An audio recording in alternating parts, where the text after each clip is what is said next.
ಲಕ್ಷ ಲಕ್ಷ ಹಣವನ್ನು ಲೂಟಿ ಮಾಡಿರುವಂತಹ ನಟರಾಜನನ್ನು ಕೂಡಲೇ ಸೇವೆಯಿಂದ ವಜಾಗೊಳಿಸಿ. ಲಕ್ಷ ಲಕ್ಷ ಹಣವನ್ನು ಲೂಟಿ ಮಾಡಿರುವ ನಟರಾಜನನ್ನು ಸೇವೆಯಿಂದ ವಜಾಗೊಳಿಸಿ. ಬೇಕೇ ಬೇಕು, ಬೇಕೇ ಬೇಕು.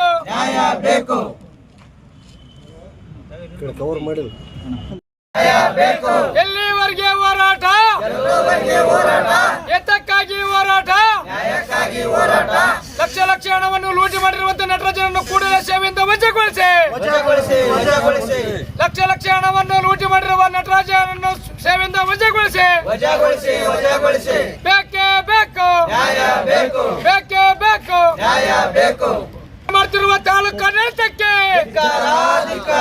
ಹೋರಾಟವನ್ನು ನಿರ್ಲಕ್ಷ್ಯ ಮಾಡ್ತಿರುವ ತಾಲೂಕು ಆಡಳಿತಕ್ಕೆ ಬೇಕೇ ಬೇಕು. ಜೈ ಜವಾನ್, ಜೈ ಕಿಸಾನ್, ಜೈ ಜವಾನ್, ಜೈ ಕಿಸಾನ್.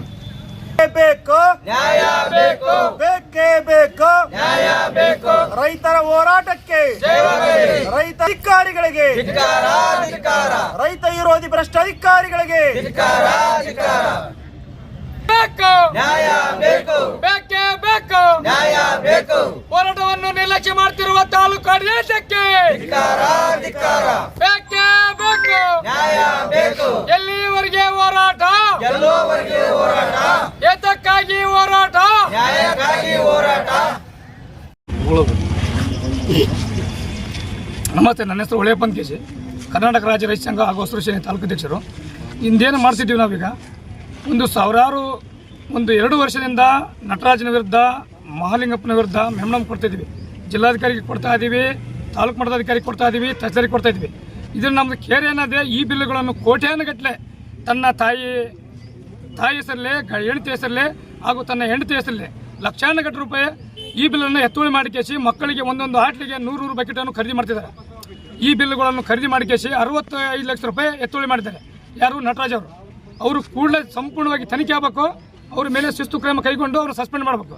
ಹೀಗಾಗಿ ಮತ್ತೆ ಆಮೇಲೆ ಇನ್ನೊಂದು ಈ ಬಿಲ್ಗಳು 45 ಲಕ್ಷ ರೂಪಾಯಿ ರೂಪಾ ಮೇಡಮು ವಿತ್ತು ಮತ್ತು ಆಮೇಲೆ ಮಹಾಲಿಂಗಪ್ಪ ಇಬ್ಬರು ಸೇರಿಕೇಸಿ ತಮ್ಮ ಹೆಂಡರು ಅವ್ರ ಅಣ್ಣನ ಮಕ್ಕಳಿಗೆ ಅಮೌಂಟನ್ನು ಹಾಕಿಸಿ ಅದನ್ನು ಪರಿಶಿಷ್ಟ ಪಂಗಡದಲ್ಲಿರುವಂಥ ಹಣವನ್ನು ಕೊಳ್ಳೆ ಹೊಡೆದಿದ್ದಾರೆ. ಕೂಡಲೇ ಸಂಪೂರ್ಣವಾಗಿ ಅದನ್ನ ತನಿಖೆ ಆಗಬೇಕು. ತನಿಖೆಯಾಗಿ ಮಹಾಲಿಂಗಪ್ಪನ ಕೂಡಲೇ ಸೇವೆಯಿಂದ ವಜಾಗೊಳಿಸಬೇಕು. ಹಾಗಾಗಿ ನಮ್ಮ ಅಲ್ಲ ಸರ್, ಏನಂತಂದ್ರೆ ಈಗ ತಾವು ಹೋರಾಟ ಮಾಡ್ತಾ ಇದ್ದೀರಿ, ಸಂಬಂಧಪಟ್ಟ ಇಲಾಖೆ ಮತ್ತು ಪರಿಶಿಷ್ಟ ಪಂಗಡ ಇಲಾಖೆ ಒಂದು ರೀತಿಯಲ್ಲಿ ಲೂಟಿ ಮಾಡಿದೆ ಅಂತ ಹೇಳ್ತಾ ಇದ್ದೀರಿ. ಈ ಸರ್ಕಾರದ ಅಧಿಕಾರಿಗಳು ಮಕ್ಕಳ ಹೆಸರು ಲೂಟಿ ಮಾಡ್ತಾರೆ ಅಂತಂದ್ಮೇಲೆ ಏನಿದೆ ಸರ್? ಸರ್ಕಾರ ಅಧಿಕಾರಿಗಳು ಲೂಟಿ ಹೊಡೆಯಲಿಕ್ಕೆ ಈ ಕೆಲಸಕ್ಕೆ ಬರ್ತಾ ಇದ್ದಾರಾ ಅಥವಾ ಈ ಮಕ್ಕಳಿಗೆ ಸೌಲಭ್ಯ ಕೊಡೋದಕ್ಕೆ ಇರ್ತಾ ಇದ್ದಾರಾ? ಸರ್ ನೋಡಿ ಸರ್, ಇಲ್ಲಿ ಮಾಹಿತಿ ಆಗಿರುವಂತ ಇಲಾಖೆಯಲ್ಲಿರುವಂತ ಪ್ರಭಾರಿ ಅಧಿಕಾರಿಗಳೇ ಹಾವಳಿ. ಇಲ್ಲಿ ಇರುವಂತ ಶಾಸಕರು ಅವರಿಗೆ ಮೀಟಿಂಗ್ ತಗೋದ್ರೆ ಏನಿಲ್ಲ, ಅವರಿಗೆ ಐಬಷ್ಟೇ ಸೀಮಿತ ಆಗಿದೆ. ಏಕೆಂದ್ರೆ ಅಂತಕ್ಕೆ ಕ್ರಿಯೋಜನ್ ರೆಡಿ ಮಾಡೋಕ್ಕೆ, ತಮಗೆ ಬರುವಂಥ ಹಣವನ್ನು ಕೊಳ್ಳೆ ಹೊಡೆಯೋದಕ್ಕೆ ಐಬಿ ಮಾತ್ರ ಅವ್ರಿಗೆ ಸೀಮಿತ ಆಗಿದೆ. ಅಧಿಕಾರಿಗಳು ಏನು ಗೊತ್ತಾ, ಕ್ರಿಯೋಜನ್ ಮಾಡಬೇಕು, ಬಂದವ್ರು ಕೊಡಬೇಕು, ಬಿಲ್ ಎತ್ಕೊಟ್ಟು ಅಷ್ಟೇ ಹೋಗ್ಬೇಕು. ಮಕ್ಕಳಿಗೆ ಅವ್ರು ಕೊಡ್ತಾರೋ ಬಿಡ್ತಾರೋ ಗೊತ್ತಿರೋದು. ಸಂಪೂರ್ಣವಾಗಿ ಅವ್ರಿಗೇನು ಈ ಬಿಲ್ಗಳು ತಯಾರಾಗಬೇಕು, ಕ್ರಿಯೋಜನ್ ತಯಾರಾಗಬೇಕು, ಅವ್ರಿಗೆ ಅಮೌಂಟ್ ಬರಬೇಕು. ಈ ಕಡೆ ಮಕ್ಕಳು ಹಾಳಾಗಿ ಹೋಗಿ ಚಿಂತಿಲ್ಲ, SC ಜನಾಂಗದವರಲ್ರಿ ಮಕ್ಕಳು, ಅವರಿಗೆ ಸಂಪೂರ್ಣವಾಗಿ ಅವರಿಗೆ ನಿರ್ಲಕ್ಷ್ಯ ಇದೆ.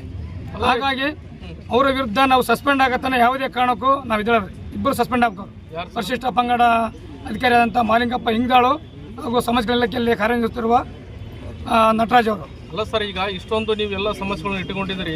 ಈ ಸರ್ಕಾರದ ಅಧಿಕಾರಿಗಳನ್ನ ಇದ್ದಾರೆ ಅಲ್ಲ, ಅವರು ಸರ್ಕಾರದ ಪ್ರತಿನಿಧಿಗಳಾಗಿದ್ದರೂ ಕೂಡ ಅವರು ಜವಾಬ್ದಾರಿಯುತವಾಗಿ ಕೆಲಸ ಮಾಡಬೇಕು. ಆದ್ರೆ ಕ್ಷೇತ್ರದ ಜನಸಾಮಾನ್ಯರು ಕೂಡ ಕೆಲಸ ಮಾಡಬೇಕು. ಈ ರೀತಿ ಆಗಿದೆ ಅಂದ್ರೆ ಎಲ್ಲಿ ಬಂದಿಟ್ಟಿದೆ ಸರ್ಕಾರದ ಆಡಳಿತ? ನೋಡಿ ಸರ್, ಇಲ್ಲಿ ಮಾನಿಟರಿಂಗ್ ಪ್ರಭಾರಿ ಅಧಿಕಾರಿಗಳದೇ ಹಾವಳಿ. ಈಗ ಗೌರ್ಮೆಂಟ್ ಆಗಿ ಬಂದು ಕಾಯಂ ಪೋಸ್ಟಂತ ಅವ್ರಿಗೆ ಭಯ ಇರ್ತಾರೆ ಸರ್. ಈಗ ಅವ್ರು ಹೆಂಗೆ ಗೊತ್ತಾರೆ, ಈಗ ವಾರ್ಡನ್ ಹಾಕಿ ಬಂದು ತಾಲೂಕು ಮಾಡಿದಂತಕ್ಕಾರೆ ಕೋಟಿಗಟ್ಟೆ ಲೂಟಿ ಮಾಡ್ತಾರೆ, ತೊಗೊಂಡು ಹೋಗ್ತಾರೆ. ಮಾನ್ಯ ಏನು ತನಿಖೆ ಮಾಡಕ್ಕೆ ಅಂತ ತಮ್ಮ ಜಾಬಿಗೆ ತಾವು ಮರಳುತ್ತಾರೆ. ಹಾಗಾಗಿ ಇಲ್ಲಿರುವಂಥ ಮಾನ್ಯ ತಾಲೂಕಿನಲ್ಲಿ ಸರ್ ನೋಡ್ರಿ, ಪ್ರಭಾರಿಗಳದೇ ಆಡಳಿತ. ಪ್ರತಿಯೊಂದು ಇಲಾಖೆಯಲ್ಲಿ ತಹಸೀಲ್ದಾರ್ ಒಬ್ಬರು ಬಿಟ್ಟ ಮ್ಯಾಗ ಪ್ರತಿಯೊಂದು ಇಲಾಖೆಯಲ್ಲಿ ಬರೀ ಆಡಳಿತ ಅಧಿಕಾರಿ, ಇದು ಪ್ರಭಾರಿ ಅಧಿಕಾರಿಗಳೇ ಇಲ್ಲಿ ಮನೆಯಲ್ಲಿರೋರು. ಸರ್, ಇಂದು ಕರ್ನಾಟಕ ರಾಜ್ಯ ರೈತ ಸಂಘ ಹಸಿರು ಸೇನೆ ಮಾನ್ವಿ ತಾಲೂಕು ಘಟಕದ ಹೊಳೆಯಪ್ಪ ತಾಲೂಕು ಅಧ್ಯಕ್ಷರ ನೇತೃತ್ವದಲ್ಲಿ ಇವತ್ತೇನು 100 ರೈತರು ಕೂಡ ಇವತ್ತು ಪ್ರತಿಭಟನೆ ಮಾಡಿದ್ದೀವಿ. ಏನು ಈ ಸದ್ಯದಲ್ಲಿರುವಂಥ ರೈತರ ಸಮಸ್ಯೆಗಳನ್ನು ಇಟ್ಟುಕೊಂಡು ಮಾನ್ವಿ ತಾಲೂಕಿರುತ್ತಂಥ ಭ್ರಷ್ಟ ಅಧಿಕಾರಿಗಳ ಅಮಾನತಿಗೆ ಆಗ್ರಹಿಸಿ ಇವತ್ತು ಪ್ರತಿಭಟನೆಯನ್ನು ಹಮ್ಮಿಕೊಂಡಿದ್ದೀವಿ. ಇವತ್ತು ಈಗಾಗಲೇ ಸತತ 2 ತಿಂಗಳಿಂದ ಸುರಿಯುವಂಥ ಮಳೆಗೆ ಸಂಪೂರ್ಣ ಏನು ಬಿತ್ತನೆ ಮಾಡಿದ್ದೀವಿ ಎಲ್ಲ ಬೆಳೆಗಳು ಸಂಪೂರ್ಣವಾಗಿ ನಾಶ ಹೋಗಿದಾವೆ. ಆದರೆ ಇವತ್ತು ಕಾಟಾಚಾರಕ್ಕೆ ಎಂಬಂತೆ ಇವತ್ತು ಸಮೀಕ್ಷೆ ಮಾಡಕ್ಕೆ ಬರ್ತಾ ಇದ್ದಾರೆ ಇವತ್ತು ಅಧಿಕಾರಿಗಳು. ಇವತ್ತು ನಾವು 5-6 ತಿಂಗಳ ಕಷ್ಟಪಟ್ಟಂಥ ಬೆಳೆಯನ್ನು ಇವತ್ತು 5 ನಿಮಿಷದಲ್ಲಿ ಬಂದು ಹೊಲದಲ್ಲಿ GPS ಮಾಡಿ ಇವತ್ತು ಯಾವ ರೀತಿ ಇವತ್ತು ಪರಿಹಾರವನ್ನು ಇವರು ಕೈಗೊಳ್ತಾರೆ ಎಂಬುದು ನಮಗೆ ಭಾಳ ಯಕ್ಷ ಪ್ರಶ್ನೆ ಆಗಿದೆ. ಇವತ್ತು ನಮ್ಮ ಒತ್ತಾಯದ ಮೇರೆಗೆ ಮಾನ್ವಿ ತಾಲೂಕಲ್ಲಿ ಏನು ಸಂಪೂರ್ಣ ನಾಶ ಆದಂಥ ಬೆಳೆಗಳಿಗೆ ಯಾವುದೇ ಬೆಳೆ ಆಗಿರ್ಬೋದು, ಏನು ಭತ್ತ ಇವು ಈಗಾಗಲೇ ವೈರಸ್ ಬಂದು ಬೆಳವಣಿಗೆ ಕುಂಠಿತ ಆಗಿದೆ ಮತ್ತು ಹತ್ತಿ ಸಂಪೂರ್ಣ ನಾಶ ಆಗ್ಯದ. ಮತ್ತು ಜೋಳ 2-3 ಸಲ ಬಿತ್ತನೆ ಆದಂಥ ಜೋಳಕ್ಕೂ ಕಂಟಕ ಒದಗ್ಯದ. ಹಾಗಾಗಿ ಏನು ರೈತರು ಬೆಳೆಗಳನ್ನು ಸಂಪೂರ್ಣ ಏನು ಬಿತ್ತನೆ ಮಾಡಿದಾರ, ಈ 1 ಎಕರೆಗೆ 25,000ದಂತೆ ಎಷ್ಟು ಎಕರೆ ರೈತ ಬೆಳೆದಿದ್ದಾನೆ ಅಷ್ಟು ಸಂಪೂರ್ಣ ಪರಿಹಾರವನ್ನು ಒದಗಿಸಬೇಕಂತೇಳಿ ಈ ಮೂಲಕ ಪ್ರತಿಭಟನೆ ಮುಖಾಂತರ ಒತ್ತಾಯಿಸಕ್ಕೆ ಬಂದಿದ್ದೀವಿ. ಅದೇ ರೀತಿಯಾಗಿ ಸಮಾಜ ಇಲಾಖೆಯ ಅಧಿಕಾರಿಯಾದಂಥ ನಟರಾಜ್ ಅವರು ಏನು ಅನೇಕ ಸರ್ಕಾರ ಸೌಲಭ್ಯಗಳನ್ನು ವಂಚಿತ ಮಾಡಿ ಜನರಿಗೆ ಮೋಸ ಮಾಡ್ತಾ ಇದ್ದಾರೆ, ಅವ್ರನ್ನ ತಕ್ಷಣ ಈ ನಮ್ಮ ಪ್ರತಿಭಟನೆ ಗಮನಕ್ಕೆ ತಗೊಂಡು ಅವ್ರನ್ನ ಅಮಾನತು ಮಾಡಬೇಕಾಗಿ ಮತ್ತೊಂದು ಬೇಡಿಕೆಯನ್ನು ನಾವು ತಾಲೂಕು ಆಡಳಿತದ ಮುಂದೆ ಇಡ್ತಾ ಇದ್ದೀವಿ. ಅದೇ ರೀತಿಯಾಗಿ ಪರಿಶಿಷ್ಟ ಪಂಗಡದ ಮಾಲಿಂಗಪ್ಪ ಅವರು ವಿದ್ಯಾರ್ಥಿಗಳಿಗೆ ಸೌಕರ್ಯನ ಒದಗಿಸದೆ ಇವತ್ತು ವಿದ್ಯಾರ್ಥಿಗಳನ್ನ ಕಷ್ಟದಲ್ಲಿ ದುಡುವಂಥ ಕೆಲಸ ಮಾಡಿದ್ದಾರೆ, ಅವ್ರನ್ನೂ ತಕ್ಷಣ ಅಮಾನತು ಮಾಡಬೇಕು. ಏನೋ ಈಗ ಅಲ್ಪ ಸ್ವಲ್ಪ ಹತ್ತಿ ಬಂದಿದೆ, ಅದನ್ನ ಮಾರಾಟ ಮಾಡಕ್ಕೆ ಹೋದ್ರೆ ಮಾನ್ವಿ ತಾಲೂಕಲ್ಲಿ ರಸ್ತೆ ಬದಿಯಲ್ಲಿ ಎಲ್ಲಿ ಬೇಕಂದ್ರೆ ಅಲ್ಲಿ ಇವತ್ತು ಅನಧಿಕೃತ ಅಂಗಡಿಗಳನ್ನು ತೆಗೆದಿದ್ದಾರೆ. ಇವತ್ತು ಅನಧಿಕೃತ ಅಂಗಡಿ ಪರ್ಮಿಷನ್ನಿಂದ ಅಂಗಡಿಗಳನ್ನ ನಾವು ಎಷ್ಟೇ ಮನವಿ ಕೊಟ್ಟರು ಇವತ್ತು ಆ ಅಂಗಡಿಗಳನ್ನ ಇವರ ಕುಮ್ಮಕ್ಕಿಂದ ಇವತ್ತು ಆ ಅಂಗಡಿಗಳು ಯಥಾ ರೀತಿ ಈಗ ಇದಾವೆ.